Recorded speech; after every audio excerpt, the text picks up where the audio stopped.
mbola nisy miaino ireo niarany fandrobana ny 9 janoary lasa teo. Mampatsiahy azy ireo ny zava-nisy amin'izany fotoana ny fanambarana ny sabotsy mainty androany. Hatreto tsy mbola nisy fanonerana na fampihenana hapa amin'ny entana midin'izy ireo. Ny laman-Tananarivo androany ireo mpitandro filaminana no nilahatra teny Ambohijatovo sy Analakely. Tsy hita tena toerana ireo mpanao fihetsiketsehana, tsy manan-kevitra ny ampijanona ny hetsika kosa ireo mpikarakara. Ny aretin'ny firirinina, ireo fanafody mampihena fainatenana no tena be mpividy eny amin'ny farmasia. Ankoatra ny fahasimban'ny nify, misy ireo antony hafa mahatonga izany sy ny ady gasy fitsaboana azy.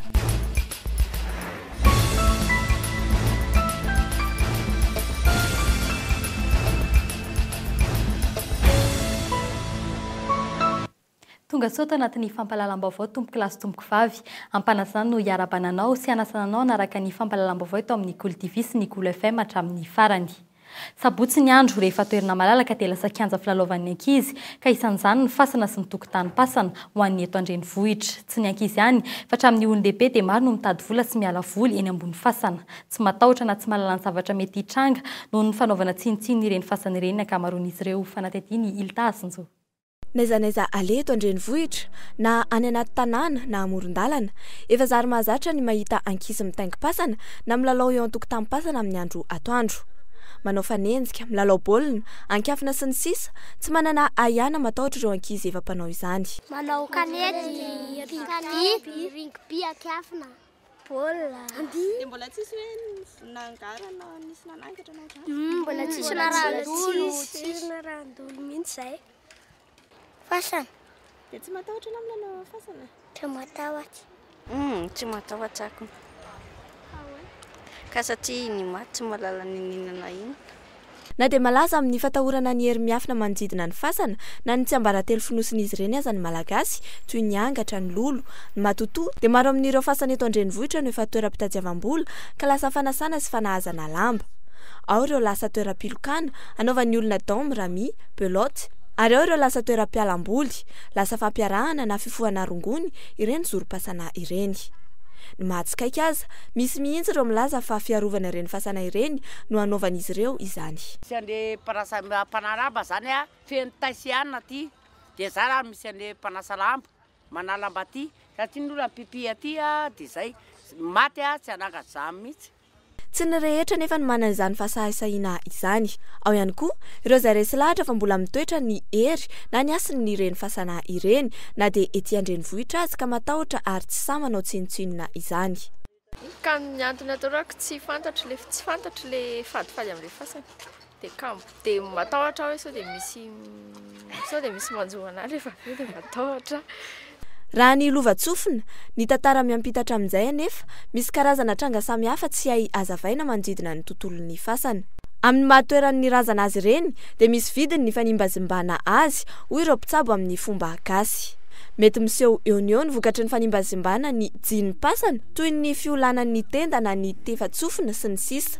Mety tsy ho hita ihany koa raha tsy amin'ny taranaka faramandimby.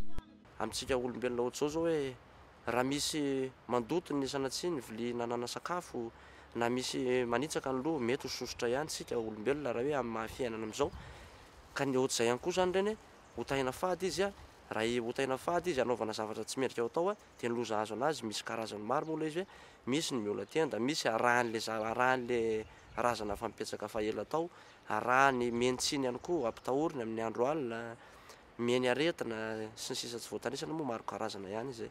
Amin'ny fomba gasy ihany moa fanalana anazy ary tsotra be ny manala anazy fa tsy dia hoe sarotra akory sady tsy dia mandany vola be akory fa ohatranay mpitsabo moa zany amin'izao fotoana efa maro ny olona no voasoloky ary betsaka ny piraty moa tsy hoe manakiana ny hafa fa tokony mbo tonga saina ihany hanaja ny fomba amam-panao satria ianao raha anambady mbola manao fombafomba ary vonona ny taiza zany koa anao satria manasotoavina amin'ny malagasy anao ka hitoeran'ny zavatra marina manaprofo zany fa tokony hovavahanao zany zavatra zany mba ary tsy ho vola be fa amin'ny ara-drarina raha mahafomban-drazana.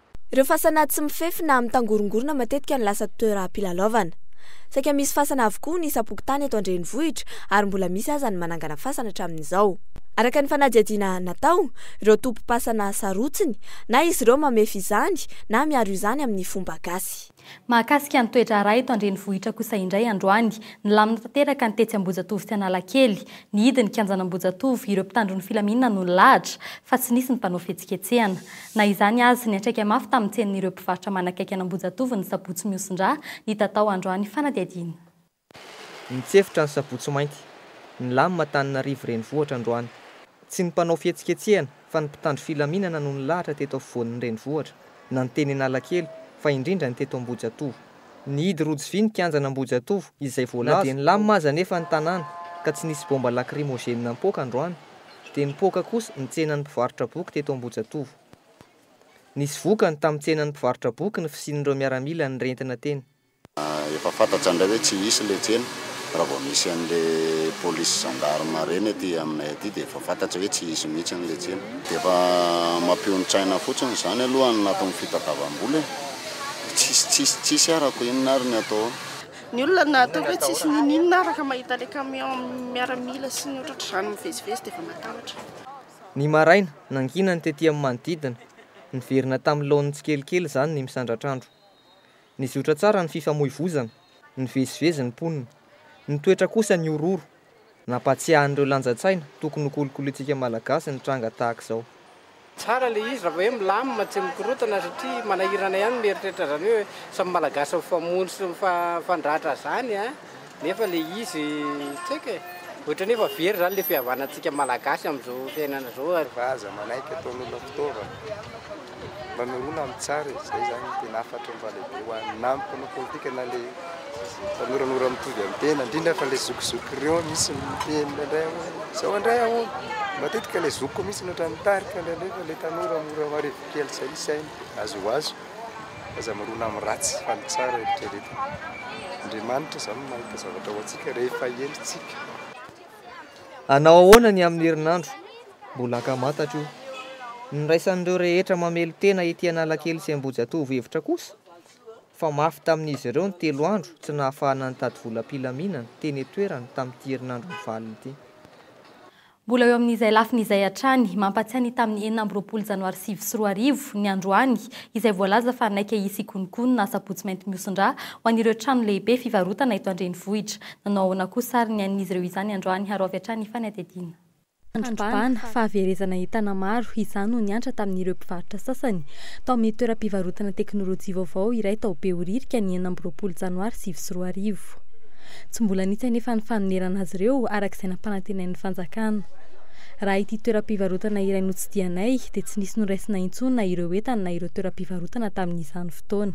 Ny andro fandrobana iny zany dia efa ny andro teo ivelany teo ihany zany zay hoe jerena situation calme les situations dia andro après-midi izy iny dia aveo zany eritreritra hoe lamina dia nody.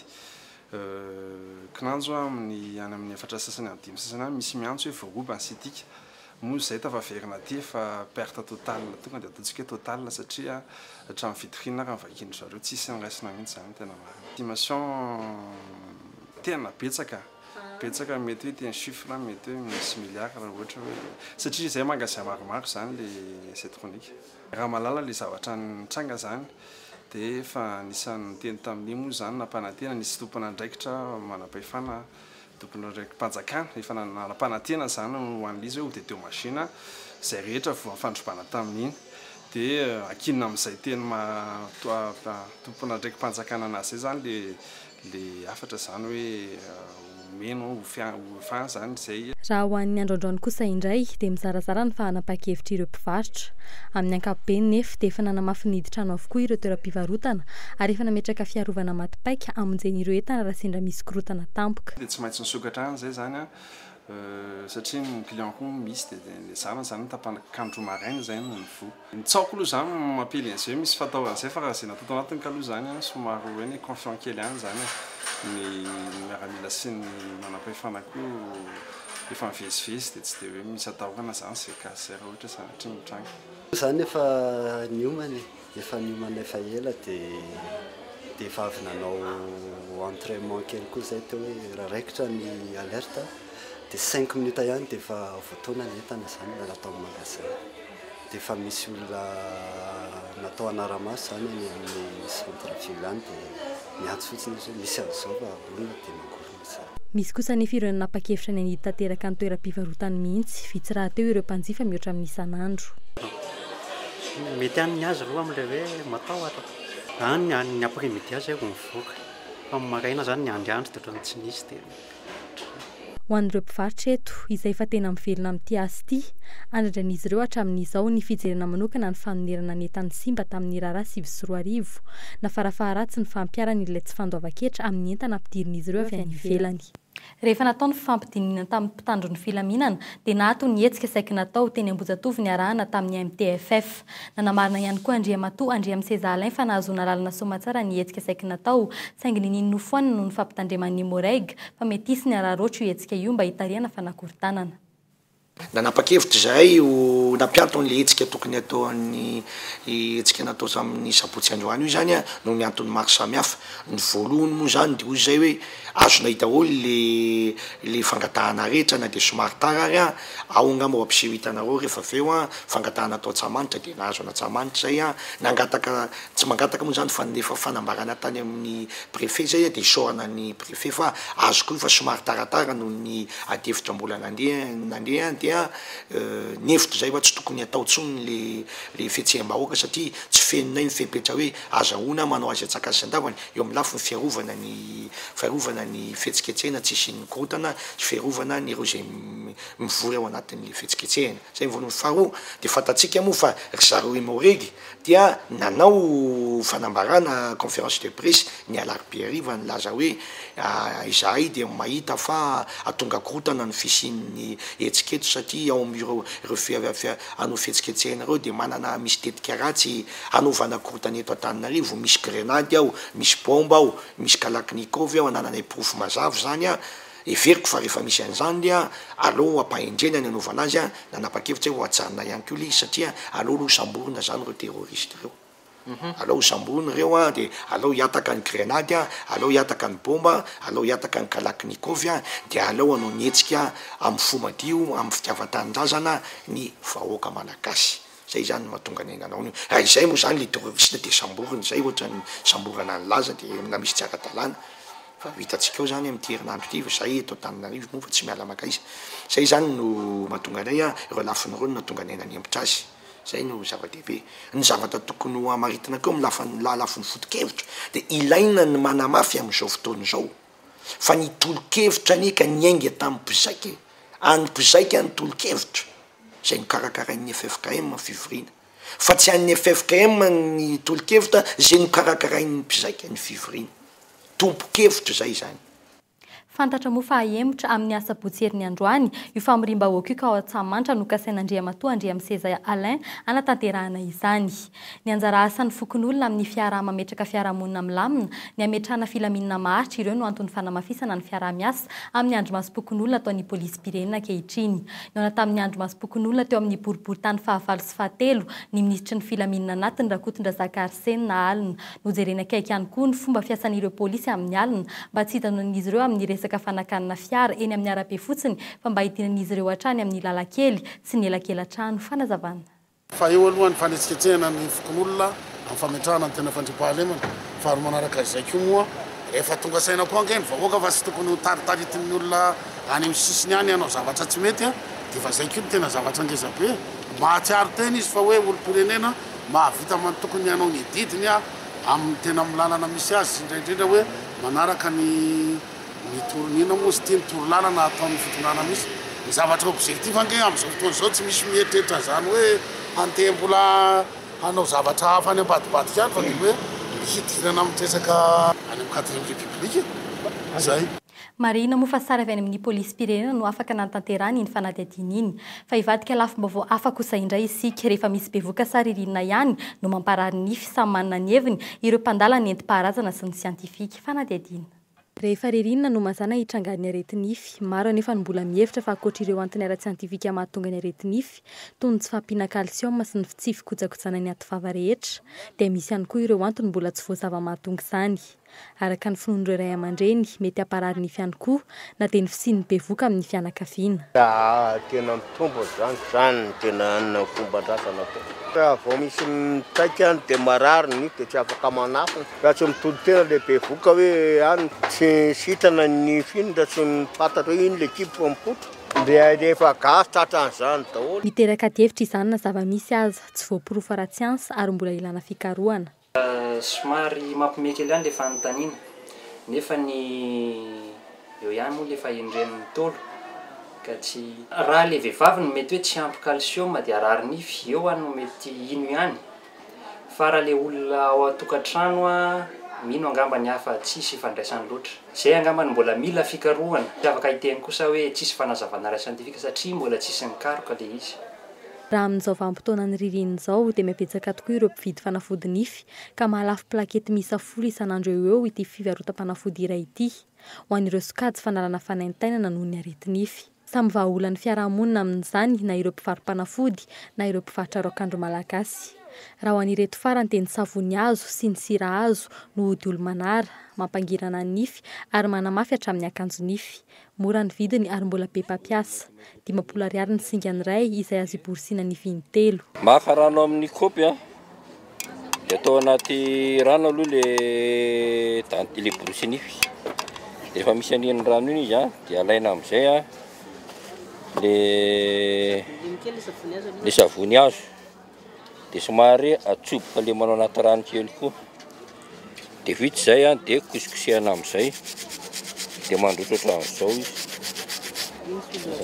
Izao izy mandroatra. Ohatran'ny dentifrice ohatran'ny savony le rotrany. Dia iny amin'izay natao amin'ny nify. Izao. Atao nify ohatran'izao. Gasy ny fanifampijanonana fanaintainana ny fitombon'ny mivonto no tena naton'ireo mpanjifa ireo mpivarom-panafody amin'ny ankapobeny.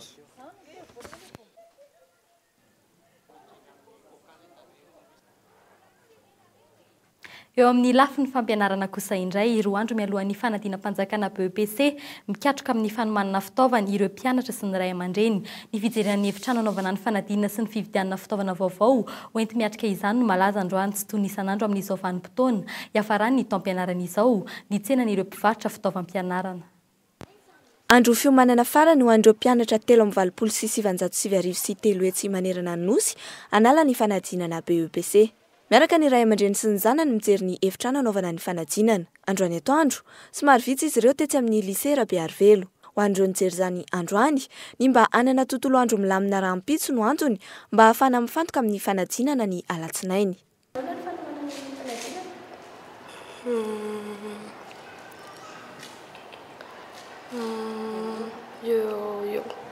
Misy tokonaina. Tsy ny fiantoboan'ny taom-pianarana ihany no fitaom-pividianana fitaovam-pianarana raha ny zava-misy androany. Antony ara-psikolojika no mampirisika ireo ray aman-dreny hiezaka hividy fitaovana vaovao na dia amin'ny fitaom-panadinana fotsiny aza no ampiasaina izany.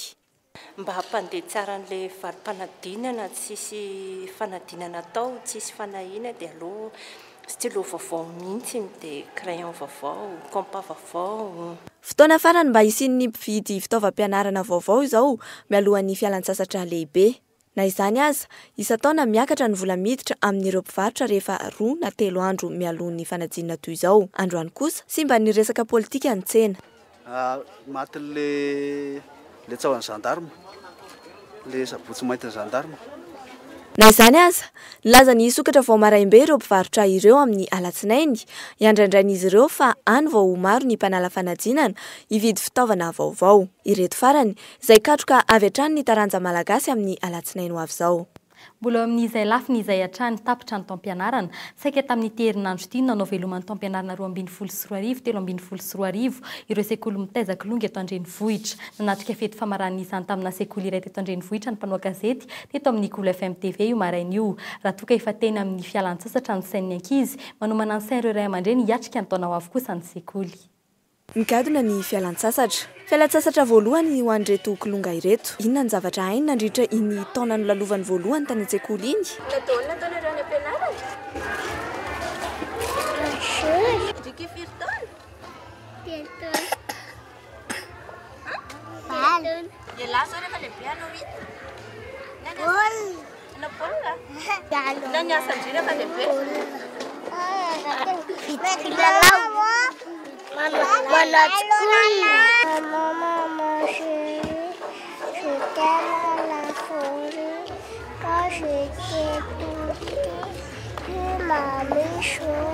Rotaona izay no idealy amin'ny fampitirana ny zaza ho any amin'ny akany fibeazana raha ny fenitra ara-pedagojika mora mandray ny zavatra rehetra ary fotoana isokafan'ny vavahadin'ny sainy amin'ny taona io. Ny zavatra ianaranao amin'ny préscolaire zany dia mianatra ny couleur, dia mamatatra forme, dia mianatra amin'ny teny, dia mamolaka ny lelany zany dia mamolaka ny tanany dia rehefa aminay moa zany dia manao graphisme alohany idirany ao amin'ilay manoratra. Fotoana ihany koa nefa izao hipanjenan'ny ray aman-dreny hafa ny fotoana voalohany ampidirany an-tsekoly ny zanany. Mba hahatonga ny zaza tsy hatahotra rehefa amin'ny andro voalohany any an-tsekoly ary handray soa tsara ny zavatra ampitaina aminy dia izao tokony efa homanina ny sain'izy ireo.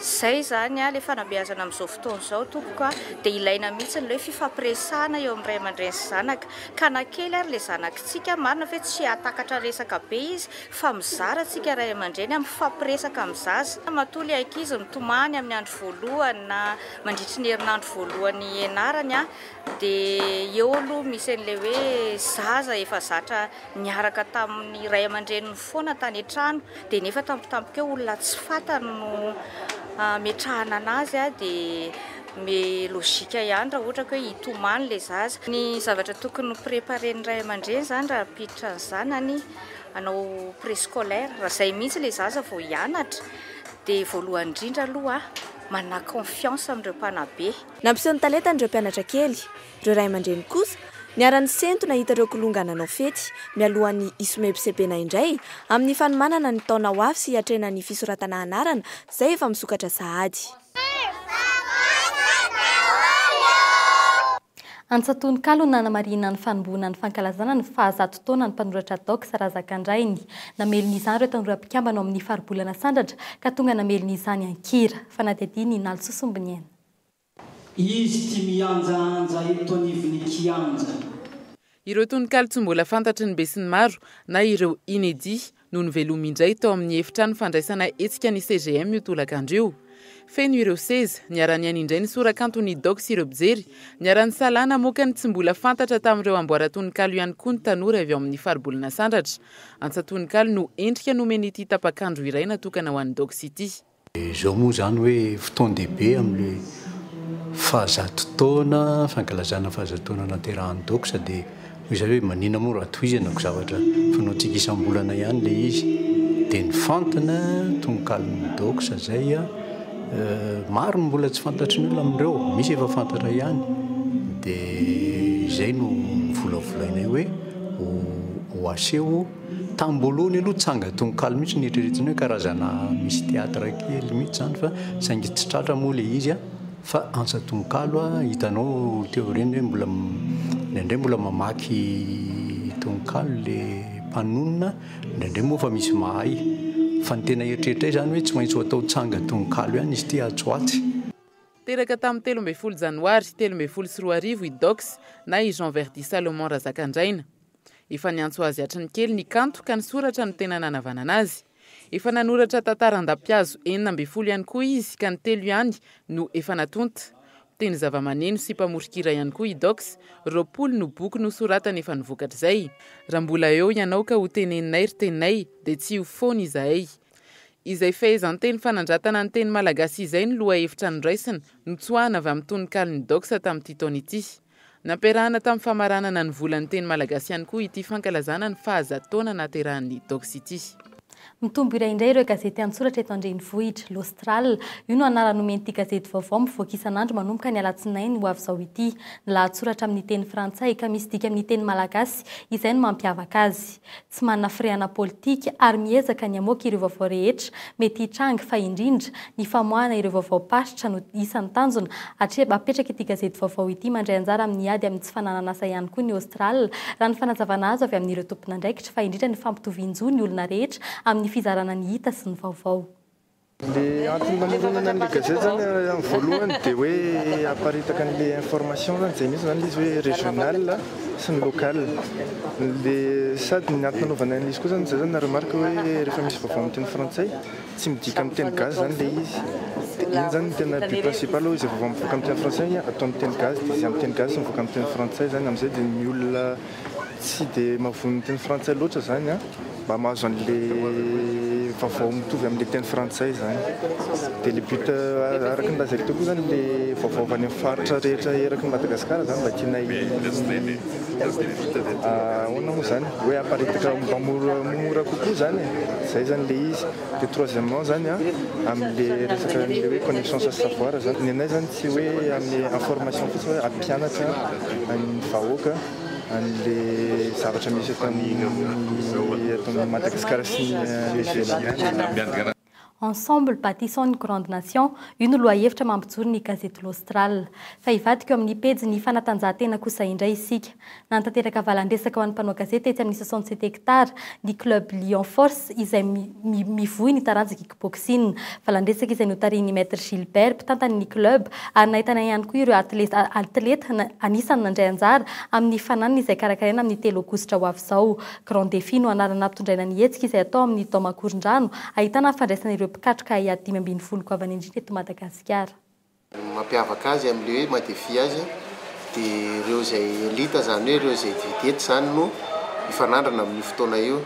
Amin'ny mahavedety azy zay dia misy ny fiavahan'le combat zany hoe combat efa klasy A daholo ary mariany eto zany fa tsisy protège io ady io le ady dia 5 rounds amin'ny 2 minutes. No tanterahana androany dingana fahadimy ny rally virtuel no karakarain'ny FMSAM tetsy amin'ny Palais des Sports miisa 2 ireo mpandray hita tamin'ity indray mitoraka ity. Fanazarana amin'ny endriny tena izy na simulation de conduite nataon'ity lalao ity ka hitana sokady zoky zandry na ny senior sy ny junior. Raha ny valin'ny faninanana io tolakandro io dia ny Kenofa no nipatany amboara ho an'ny sokady zoky, i Mathieu ny faharoa ary Noriza ny fahatelo, Lionel kosa ny fantatra fa voalohany tamin'ny sokady zandry tamin'ity lalao rally virtuel ity. Ohatran'ity sarotra fa ohatran'ny grisagriza fotsiny lalana fa mety ihany le izy. Inona ny tana mbola point faible amin'azy? Mbola te hiataka fa matatahotra. Teo eo any fa tsy nanao bedabe zany za fa nanao ihany. Tamin'ity semaine ity za tsy nanao fa tamin'ny semaine farany nanao be za. Tamin'ity simba ny adonjeranay zay ma fa tsy nanao connaissance. Mbola mitohy amin'izao fotoana izao kosa ny fanomezana ireo amboariny amin'ny kianjan'ny fanatanjahantena sy ny kolontsaina etsy Mahamasina. Amin'ny volana septambra kosa ny iadina ny dingana fahaenina amin'ny rally virtuel. Dia iny ihany koa no entiny indray mamarana iny fampahalalam-baovao iny hisaoranao naraka izany hatramin'ny farany. Mbola ho fanatsarana hatrany fifandraisantsika dia misy ny larataroby 034 07 888 02. Veloma tompoko.